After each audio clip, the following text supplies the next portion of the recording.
Welcome back to Built to Ship, the podcast where we go behind the scenes with founders and product leaders shipping real AI products into the world. Today, I'm joined by Mikul, CEO and founder of Wagoo. Wagoo is the AI operating system for lending teams designed to turn what used to be hours of underwriting into just minutes. Mikul, it's great to have you on. Tyler, thank you for having me. Of course. Yeah. Well, let's start with the founding story. Where did Wagoo begin and what were you doing before this? Where'd you get the idea? Yeah, like right before, actually, I've worked on like 7 different companies at this point. I'm only 20, so I've gotten a lot of industry experience from like startups and like Wow. big kind of tech. Did a lot of robotics, did like the patented air cleaning robot. So I had like that technical like kind of background that I like always stuck with me, and I've always wanted to like be a CEO of a company. So like, okay, you know what? Why not put it together? So this like past like summer, I lived at my friend's house in Long Island. And all we did was we built products and like shipped them the entire summer. So I did obviously I just like said no to all the internships. I was like, you know what, I just gotta build and ship products. Exactly like we're kind of talking about here, right? So that's kind of how the journey of like me building products kind of started. Started before a couple of years before that, but then it really started off this summer.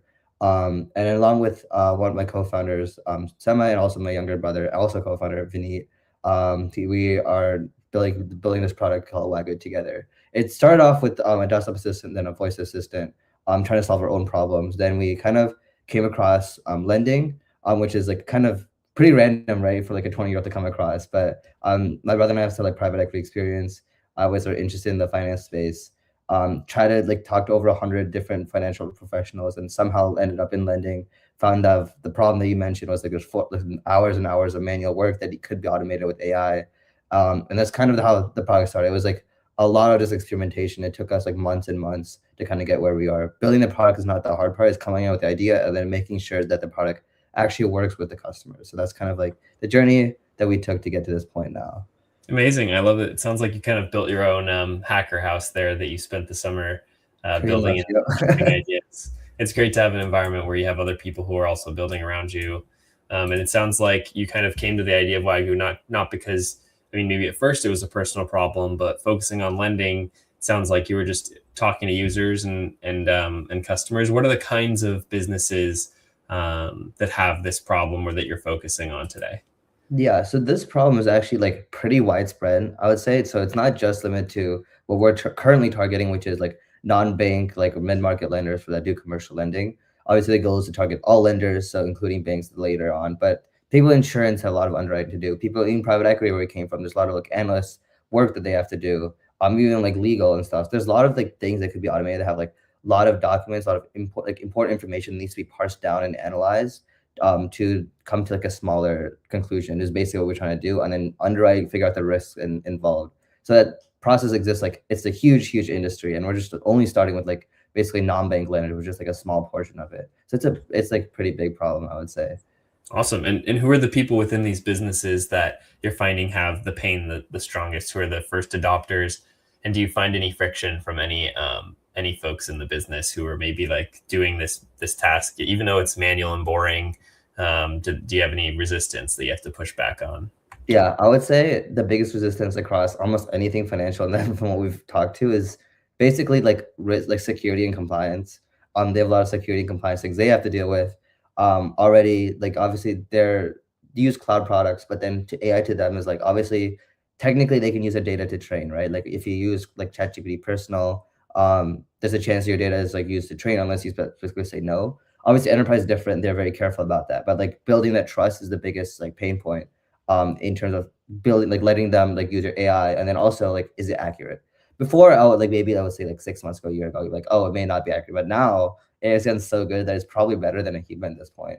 And we like the product users are pretty much anywhere from the actual like CEOs, people that run the company, to like the underwriters that actually were not jobs we're replacing, but basically like aiding currently. So they only need less underwriters to do way more work. So the users are pretty much like everyone, because you can kind of see all the deals that's happening as well as add more deals to it. So it's a pretty like full spectrum, but yeah, security is always like the biggest thing that we have to kind of get past in order for them to start using it. Makes sense, yeah. And you mentioned a few different ways that someone might use, Wagyu to save them time. There's like document processing and other things. Is there like one use case that you're focusing on early on in your go to market, or is it pretty broad? What are you seeing as the trends of what Yeah, people so really I need to think automate? yeah, yeah. I think the start would be, just focusing on just like the underwriting portion. So this comes in, I'll say two pieces. One is when you have a deal that comes in, you have to see, oh, is that deal even worth taking? Sometimes it's easy, sometimes it's very hard, and you have to spend those 4 hours to figure out if that deal is worth taking.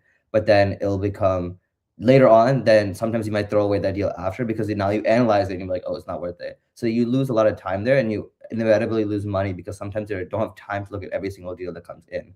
So that's number one. That's what we're focusing on now. Number two would be the underwriting piece of actually how much, what's the risk? How much can a lender actually like give out considering like their portfolio and all those other factors that could contribute to how much what the risk involved and how much you want to lend to a specific company.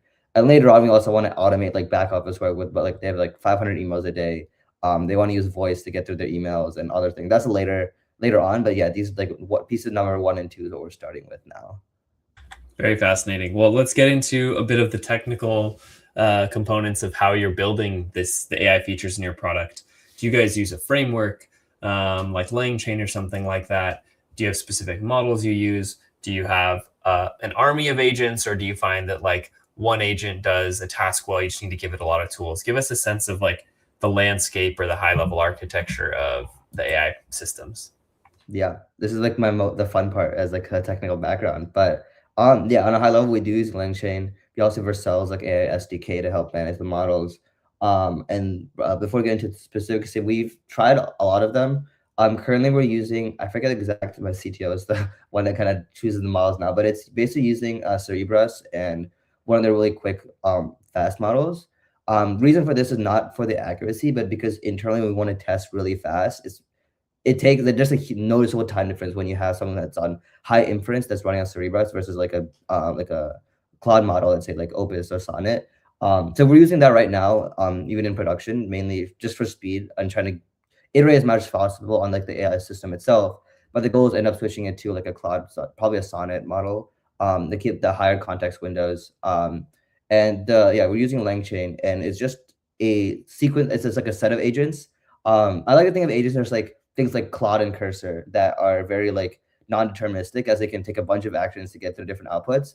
I like to say that this is more deterministic. Is like we have depending on like the number of documents, we have anywhere from like 4 to 6 agents that all task very specific things, and they're very deterministic. Is like they're only one like end state pretty much, and then the tools they have access to are pretty much very limited. It's very analytical of information you're given, and maybe some web searches and maybe some like financial analysis like tools as well. So we have things that analyze just the company, just the documents, just the financials, just like the borrowing risk, things like that, that are very deterministic. That honestly, it just comes down to proper context and proper like tool access to just like a very limited amount of tools. And reason for this is we have a big portion is like focusing on parsing the documents that come in, and then the next portion is in how do we create an output. And those intermediate steps is why we have separate agents. We want to be hyper specific with their accuracy, because no, like any like mistake here can be costly, and like costly as in they could cost like hundreds of $1,000s. So you want to be really careful here. So hence do multiple agents. At the end, they come down to like one final agent once all the information gets parsed in, and then we kind of create a document at the end. So that process usually takes a few minutes to run, which is not that bad considering how much documents and how much information is being passed in. But yeah, that's the entire system. Thank you. Thanks for sharing that. I think a key takeaway from what you shared is, a lot of people talk about agents, but to your point, there's certain use cases like in underwriting and lending where determinism is really important. And so by breaking this up into steps that are less free form, it sounds like you put more guardrails and control around what's happening. I wanted to ask, what's the actual interface for the user, right? Like you have this complex like multi-step AI system behind the scenes, but is the user chatting with a bot? Are they just clicking a button and they don't even necessarily know there's AI behind the scenes? What do they interact with? Yeah, the goal for us is, I think, really important these days now is just abstracting away the UI and the UX. Chats, I think, are still, it's like the mainframe of a computer, let's say, right? I think that there's still ways to wait for us to figure that out. The way we do it is abstract 90, right now 100% of it is abstracted away. You kind of upload your documents as if in your, let's say you have like any other like lending platform, just upload your documents. But the difference is you get your final underwritten output within like 5 minutes versus now someone would have manually would have to like do that and upload that, right? So we have it completely behind the scenes. I think there's gonna be more things we're gonna start bringing forward as well. Like I think we're likely gonna bring like a Q&A bot. So this will likely use like a RAG system to then do that. But right now it's completely abstracted away. We have risk analysis, and then yeah, I think we'll probably bring someone forward, but it's really nice to have it really like they're not technical at all, right? So Yeah, makes it really makes easy. sense. So sometimes the best interface is just a button and doesn't have to be a chat back and forth.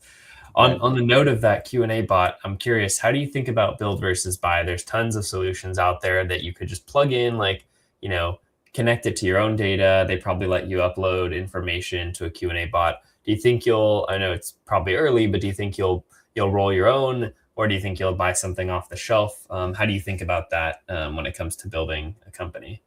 Yeah, that's a good question, and it's something that I think anyone should like obviously think about. I think that I'm personally very cheap in the sense that I think I would likely to try to build it myself. I think there's also value in that. You have more control, and also like learning. I think it's especially young. I think I also would like to learn, or like my team would also want to learn as well. And to be honest, it's probably going to be a hybrid. I think they might be using like a system just for RAG, but then because there's going to be like it's only a few documents. It's not like there's huge amounts. There's even a possibility we can dump everything into context. We kind of have to figure that out. But I think we'll likely build something on our own since I think RAG nowadays there's probably like there's like already frameworks that makes it really easy. And it's likely at the root. But then obviously if something just blows us out of the water, like why not use that, right? It's just optimizing, and I think it's like trial and error. Like use the trial period to figure out what's good and what's not. I think that's what we're gonna do to figure out what's the best move. Makes sense. Yeah. No, that's great. Well, it sounds like you guys have the system in production. A lot of companies are now finally getting, AI systems into production. They've been talking about doing it. They've been marketing it. Even big companies with large teams have taken a while. But I'd say that we've seen a trend this year of, again, it's a lot less companies than you'd think or than are claiming, but a lot more people have things in production. How are you thinking about, do you already have systems set up, or are you trying to figure this out? How to monitor like how the system's working? Do you have checkpoints at every step? Are there any parts of your AI that are kind of like non-deterministic, and then you need to kind of measure and monitor, make sure it's doing the right thing there? How do you actually track in production? Yeah, that's a good question, and I'll be completely transparent. Right now, it's kind of just exists, and it kind of just does its thing. But we're working towards like building in a few different stuff. I think right before production, I think evals is very important. Kind of to what the point of you mentioned of like, oh, is there some non-determinism? And basically, how we do like online web searches, see what's publicly available. There's going to be non-determinism even if in the document. Sometimes the AI can just miss it. So we need to create evals like to test the prompts, to test the entire architecture. That's something that's a work in progress. We're actively working on that now. We're likely just gonna continue just build it in house. To like your second point of like in production, there's like checkpoints in what the user can see. Like they'll see like, oh, it's going through like 5 different steps. They don't know that it's AI, but they know there's 5 different steps are magically happening somehow. And there'll be checkpoints saved in the back. And then for us, I think we're gonna have to add kind of like explore what options are available, but kind of like monitoring kind of like risk, and also just having logs and probably have an AI go through those logs or something. I'm sure there's definitely products out there that kind of do that. And if anything goes wrong, then it flags us. Same thing with basically bugs, because there could be something like crashes, especially when we like to ship like a little bit on the when it's like beta rather than when it's full production, because we learn way more when it's in production when it's in pre-prod. So that could be a really useful kind of thing for us, and we're still kind of figuring that out, to be honest. So if there's any suggestions from other people, like we'll love to take them. But I think we'll slowly figure that out. Yeah, that's great. No, I think one thing we all have to keep in mind, and it's great to be part of like this community that's building, is that like there's a new solution every day. There's no one right answer. To your point, it depends on your workflow. If your users are used to just uploading a document, that's the right interface. Even if other people are, building, interactive chats, etc. So it's great to hear that this is something you guys are thinking about and building internally. What's one thing that surprised you that LMs do well, and one thing that you've had a challenge with having them do? And have you either like decided we just won't use an LM for that anymore, or have you found a workaround that you think, oh, we just needed to change this in the prompt, etc.? That's a very good question. I think there's a couple things. I think with the extended context window, I'm surprised that we're able to like we don't have to use a RAG or intelligence system with documents. documents are limited as of now, limited enough that we can just dump everything in. So once we extract all the text, and it makes it a lot easier to handle context, especially with separated agents when it's not trying to do multiple things. It's very accurate in that sense. One thing that's not great is numbers. And if you still try now, try to have it count something, it can't really do that, right? So that's the one thing when everything is numbers dependent. So we kind of have a system of like, in a way you can call it like checks, that will then validate the numbers manually that comes in. So let's say, for example, we're calculating financials and we know the formula that needs to be used. The AI is usually like right, but sometimes it could be wrong. And when you have that some kind of check to make sure that it is correct. So these are some stuff that we define, and it kind of varies from client to client. And that's why there's some manual work in like onboarding anyone, because of we need to make sure that the numbers and what they are looking for in their documents are very different. So we kind of adjust for that. But so we're kind of building those kind of systems that check everything that comes in, and then makes it a lot easier, a lot more accurate, and basically more trust in. We can trust it when we give it out to people, and now, and they can also trust it, knowing that everything's being validated. No, that's great. I think, you need a hybrid system. It's not enough to just have an LLM going at it on its own. When it comes to those checks, is that a human in the loop? Are there Python functions you've written to like do some math to check it? Like, what do those actually look like in practice, so other people can get ideas about how do they put guardrails and checks into their AI systems?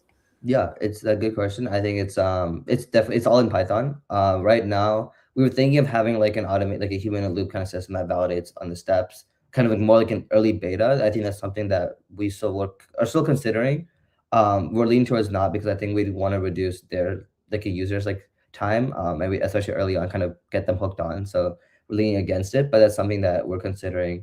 Yeah, everything's done in Python, fully automated. We do have a thing that I think might be useful for people, is there's like a confidence score where how well the AI I think it did based on the information that it's supposed to get to versus how the information that it was able to get. And then sometimes you can see the confidence ranges.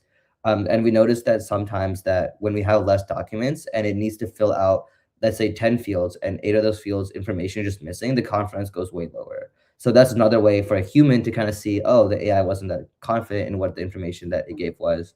But then we'll able to like figure out why. I think we have to add more like context on that information. I think giving the user more information is not a bad thing, especially early on. So working on that. But yeah, everything is validated via Python, fully automated, like end-to-end system. Trying to make it as easy as possible for a user. I like that confidence score idea. Is that something where the LLM that's filling out the information you ask in the same prompt to also give a confidence, or do you have a separate LLM that reviews the situation and gives a confidence? How do you actually like tactically do that? Yeah, I think we currently just have the LMs like give us confidence score, and then across all the agents we like average it out. And that's kind of how we do it. I think there is validity in creating that second system where it checks everything all over again, which actually could be very useful. There's also an avenue we're exploring. We have 3 different LLMs, all do it at the same time, average it out or pick the best result. That's also a thing. I think even Cursor is trying to like build that out too. So there's something we're exploring. That's obviously going to cost us more, but if it's worth it in the long run, it's definitely worth it. So yeah, there's obviously ways to kind of do that checks. But right now, it's just each LLM just gives its own confidence. Then it's like me writing my homework assignment, like, oh, I'm only like 50% sure, rather than be like giving to the teacher. And I was like, oh, this looks right. It's probably 80%. I think that Mhm. gives the different values when someone else is looking at it. Very, very interesting. Thanks for those insights. Well, before we wrap up, I want to put your website up on the screen, wagoo.ai. Share a little bit with the audience, like who's your target customer, who would be interested in using Wagoo, how should they get in contact? Yeah. Yeah, so Wagyu in its current form, it's really for like lenders, any non-bank lender. Honestly, we're open to chat with anyone that has lending issues. Right now we're the kind of abstracted away our like information, so it looks a little empty there. But any lender, or even from private equity or something that needs a lot of document processing, document analysis, free to chat. But our current, like, let's say ICP is um going to be like any non-bank lender that does commercial lendings that have that higher basically a higher fund that they kind of lend out of. Best way to get in contact is my email is mikul@wagoo.ai. You can also book a demo via the link on our website, and we also have a support email at the bottom there. If you're also interested in just like trying out what a voice agent could look like, there's like the little button at the top that says voice agent assistant has moved. So this will basically connect to your email and calendar. You can basically talk to your email and calendar, kind of get through the entire inbox, like in the car or something like that, just fully autonomously. So this is something we built earlier. We'll bring it back into our system later on, but this is fully functional. If you log into our website and connect your Gmail account or Microsoft account, you can use as well. So a few things, but currently focusing on the lending. So if there's any issues with this as well, feel free to reach out to that support email. We'll get back to you ASAP. Very cool. Yeah, I'm excited to see you kind of merge those two together and to follow along as you guys expand, through the non-bank lending, and I assume eventually to banks as well. Yeah. Mikul, it's great having you on. Thanks so much for sharing so many details and like insights that are actually tactical and useful for people who are building AI systems. I hope everyone checks out the website and gets in contact if they're experiencing the pain you're solving. And looking forward to following along and chatting again soon. Thanks for coming on. Awesome. We'll talk to you next time. Bye now.